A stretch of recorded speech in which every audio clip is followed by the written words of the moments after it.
Malayalam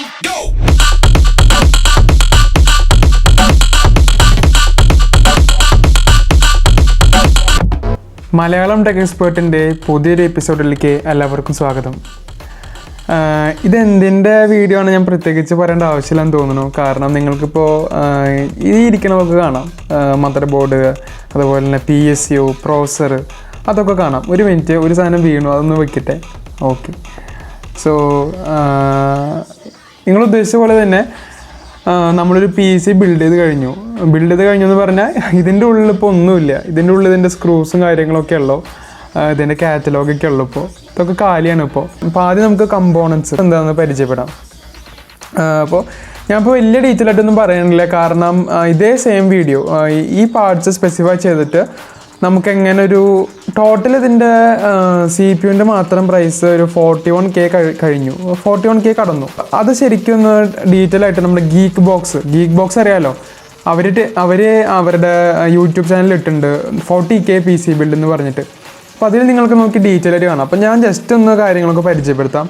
അപ്പോൾ അതിനാൾ മുമ്പ് നമ്മുടെ ചാനൽ സബ്സ്ക്രൈബ് ചെയ്തിട്ടില്ലെങ്കിൽ തീർച്ചയായും സബ്സ്ക്രൈബ് ചെയ്യണം, പിന്നെ ബെല്ലൈക്കൺ ക്ലിക്ക് ചെയ്യുക.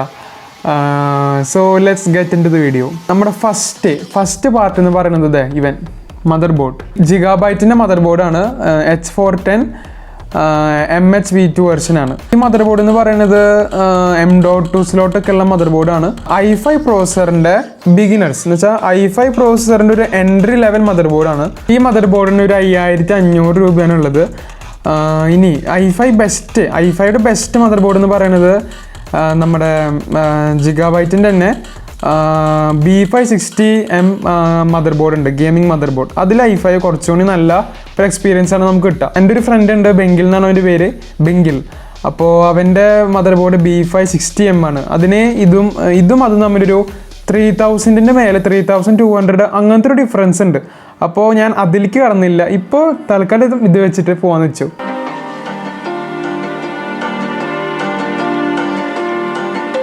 സോ നമ്മുടെ രണ്ടാമത്തെ പാർട്ട് നമ്മുടെ പ്രോസസ്സർ, i5 പ്രോസസ്സർ. യെസ്, അപ്പോൾ i5ൻ്റെ 10th ജെൻ പ്രോസസ്സറാണ് സ്പെക്കിൽ ഉൾപ്പെടുത്തിയിരിക്കുന്നത്. ഇതിന് ഏകദേശം ഒരു 15050. അപ്പോൾ ശരിക്കും ഈ മദർ ബോർഡും പ്രോസസ്സറൊക്കെ ഞാൻ ഹോൾസെയിലിന് വാങ്ങിച്ചതാണ്. ഞാൻ നല്ല ഷോപ്പെന്ന് പറയുമ്പോൾ നമ്മൾ ഈ പത്രത്തിൽ പരസ്യം കാണില്ലേ, ഈ ഓണത്തിന് ഇങ്ങനെ ഓഫർ ഉണ്ട്. അപ്പം അങ്ങനത്തെ ഒരു കടയിൽ നിന്ന്, ഞാൻ പേരൊന്നും പറയുന്നില്ല, അങ്ങനത്തെ 2-3 കടകളിലൊക്കെ കയറിയപ്പോൾ അവർ പറയുന്നത് 16350, 16500 പക്ഷേ ഹോൾസെയിലിന് സാധനം 10050 പ്രോസസ്സർ കിട്ടി വിത്ത് 3 years വാറൻറ്റി. 6 കോറുണ്ട്, 6 കോർ പ്രോസസ്സറാണ്. ദെൻ 12 MB ക്യാഷെയാണ്. പിന്നെ ഇതിൻ്റെ ബേസ് സ്പീഡ് എന്ന് പറയുന്നത് 2.9 GHz ബേസ് സ്പീഡ്. ഇനി maximum turbo frequency 4.1 GHz.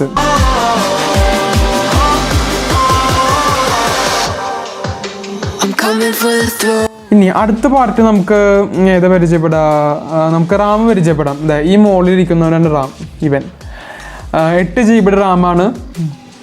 8 GB 3200 MHz ഉള്ള നമ്മുടെ XPG ADATA റാമാണ്. ഇത് ഞാൻ ഓൺലൈനിലാണ് വാങ്ങിച്ചത്, ആമസോൺ. ഇതിന് ഹോൾസെയിലിന് ഓൺലൈനിനേക്കാളും 1000 rupees കൂടുതലായിരുന്നു. ഇത് ലൈഫ് ടൈം വാറൻറ്റിയാണ് XPG ADATA റാമിന്. ഇതിന് പ്രൈസ് 2949. ഞാൻ നമ്മുടെ ആമസോണിൻ്റെ ഗ്രേറ്റ് ഇന്ത്യൻ ഫെസ്റ്റിവലിൻ്റെ സ്റ്റാർട്ടിങ്ങിൽ വാങ്ങിച്ചതാണ്.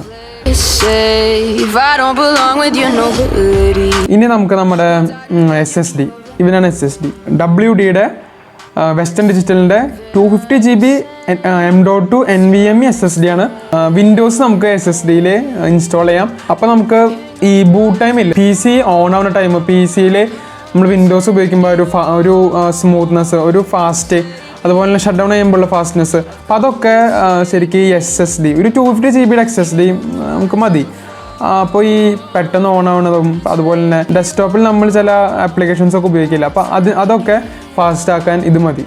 സോളിഡ് സ്റ്റേറ്റ് ഡ്രൈവ് ആണ് SSDയുടെ ഫുൾ ഫോം. അപ്പോൾ ഇവന് ഒരു 3600 രൂപയായി. ഹോൾസെയിലിൽ SAT SSD ആയിരുന്നു, ഈ M.2 NVMe SSD ആയിരുന്നില്ല. SAT SSDയുടെ പ്രശ്നമല്ല, SAT SSD കുറച്ച് കൂടി സ്ലോ ആണ്. അപ്പോൾ അത് വേണ്ടെന്ന് വെച്ചു, കാരണം ഈ SAT SSDയും M.2 NVMe SSD തമ്മിൽ വലിയ പ്രൈസിൻ്റെ വ്യത്യാസമൊന്നുമില്ല. ഒരു 1000 പ്രൈസ് റേഞ്ചൊക്കെ വ്യത്യാസമുണ്ട്. പക്ഷേ go for it. M.2 NVMe SSD. അപ്പോൾ ഇതിന് ഞാൻ ഒരു 3600 രൂപയാണ് പേ ചെയ്തത്. ആമസോണിൽ പറ്റിയതാണ്. Graphics card NVIDIA GeFORCE GT 730 ഒരു എൻട്രി ലെവൽ ഗ്രാഫിക്സ് കാർഡാണ് ഞാൻ ഇപ്പോൾ വാങ്ങിച്ചിട്ടുള്ളത്. GT 730 DDR5 graphics card 2GB graphics കാർഡാണ്. അപ്പോൾ എൻട്രി ലെവൽ ഗ്രാഫിക്സ് കാർഡാണ്. ഗ്രാഫിക്സ് കാർഡിനൊക്കെ ഇപ്പോൾ ഭയങ്കര റേറ്റാണ്. കാരണം മുമ്പ് ഈ 10,000 12,000 ഒക്കെ ഉണ്ടായിരുന്ന ഗ്രാഫിക്സ് കാർഡിന് ഇപ്പോൾ നേരെ ഇരട്ടിയാണ്. 20,000 ഒക്കെ കടക്കാണ് ഈ 4GB ഗ്രാഫിക്സ് കാർഡിനൊക്കെ. നമ്മുടെ 1050 Ti GTX-ൻ്റെ ഒക്കെ. അപ്പോൾ അതിലേക്കൊന്നും ഞാൻ പോയില്ല. ഇപ്പോൾ ജസ്റ്റ് ഒരു എൻട്രി ലെവൽ ഗ്രാഫിക്സ് കാർഡാണ് വാങ്ങിച്ചിട്ടുള്ളത്. ഇത് ഹോൾസെയിൽ നിന്ന് വാങ്ങിച്ചതാണ്. റീറ്റെയിൽ ഷോപ്പുകളിലൊക്കെ നല്ല വിലയുണ്ട്. ഇതിന് 5400. അപ്പോൾ ഗ്രാഫിക്സ് കാർഡിന് 5400 ആയിട്ടുള്ളത്. ഓക്കെ,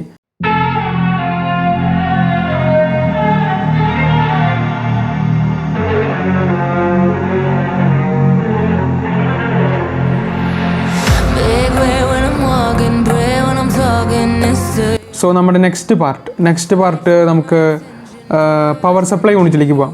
PSU ഞാൻ വാങ്ങിച്ചിട്ടുള്ളത് Coolermaster 450 വാട്ട് PSU ആണ്. കുഴപ്പമില്ലാത്ത PSU ആണ് വിത്ത് 5 year വാറൻറ്റി. പിന്നെ ഒരു PSU ഉണ്ടായിരുന്നു ആൻടെക്കിൻ്റെ PSUവിന് ഇതിനേക്കാളും കുറച്ച് വില കുറവാണ്. കുറച്ചെന്ന് പറയുകയാണെങ്കിൽ ഒരു 300 rupees വ്യത്യാസമുണ്ട്. പക്ഷേ ഇതിന് 5 year വാറൻറ്റിയാണ്. ആൻടെക്കിന് 3 year വാറൻറ്റിയാണ് ഉള്ളത്. പിന്നെ കുറേ പേര് റെക്കമെൻഡ് ചെയ്തത് ഇത് തന്നെയാണ്.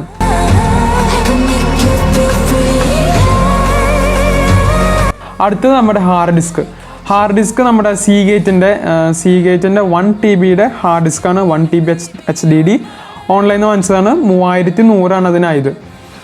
പുറത്തൊക്കെ അതിന് കുറച്ചുകൂടി റേറ്റ് ഉണ്ടായിരുന്നു. ഈ ഹോൾസെയിൽ ഷോപ്പിൽ ഓൺലൈനിനേക്കാളും ഒരു 300 രൂപ 400 രൂപ കൂടുതലുള്ള കാരണം ഓൺലൈൻ തന്നെ ഞാൻ വാങ്ങിച്ചു വിത്ത് 2 year വാറൻറ്റി. അപ്പോൾ കുറേ പേര് വാങ്ങിച്ചിട്ടുള്ള ഹാർഡ് ഡിസ്ക് തന്നെയാണ് SEAGATE ഹാർഡ് ഡിസ്ക്. പിന്നത്തെ നമ്മുടെ last and final component cabinet. അപ്പോൾ ക്യാബിനറ്റ് ഞാൻ വാങ്ങിച്ചത് നമ്മുടെ ഗീക്ക് ബോക്സുകാർ റെക്കമെൻഡ് ചെയ്ത ക്യാബിനറ്റ് തന്നെയാണ്.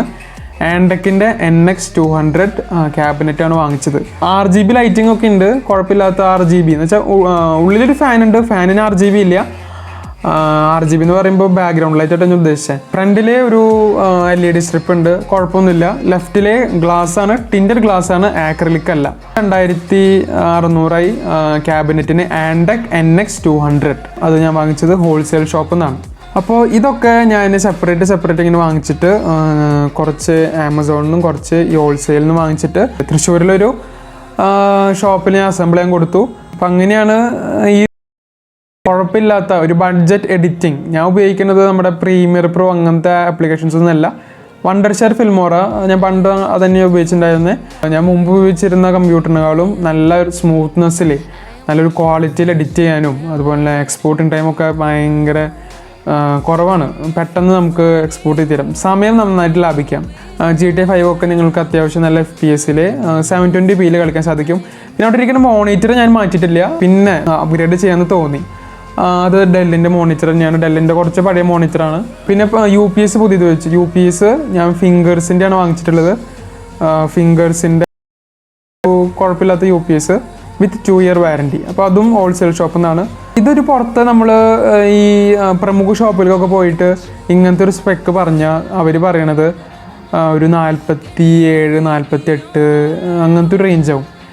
പിന്നെ നിങ്ങൾ UPS-ഉം അതുപോലെ തന്നെ അവർക്ക് വിൻഡോസിന് ഇൻസ്റ്റാളേഷനും നിങ്ങൾക്ക് ആൻറ്റിവൈറസ് കയറ്റണമെങ്കിൽ അതിൻ്റെയും ആ ഒരു സർവീസ് ആ ഒരു കോസ്റ്റൊക്കെ വരുമ്പോൾ ഏകദേശം 50 ആവും. പക്ഷേ ഞാൻ ഈ CPU ഞാൻ തന്നെ കമ്പോണൻസ് വാങ്ങിച്ചിട്ട് ഞാൻ കൊടുത്തിട്ട് അവരുടെ സർവീസ് ചാർജും വിൻഡോസിൻ്റെ ഇൻസ്റ്റാളേഷൻ ചാർജും ആൻറ്റിവൈറസിൻ്റെ ചാർജും പിന്നെ UPS ഞാൻ CPU പെടുത്തിയിട്ടില്ല, വേറെ കമ്പോണൻ്റ് ആണല്ലോ.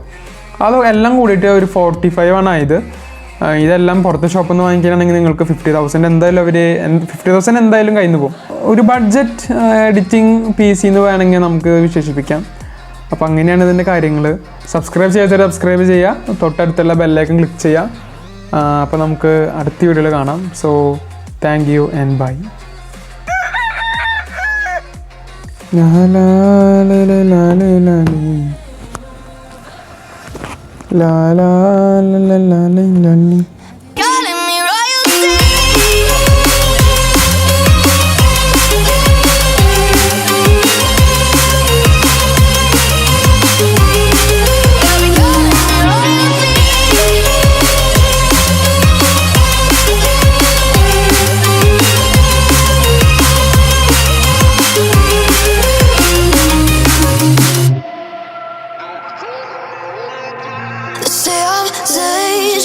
future.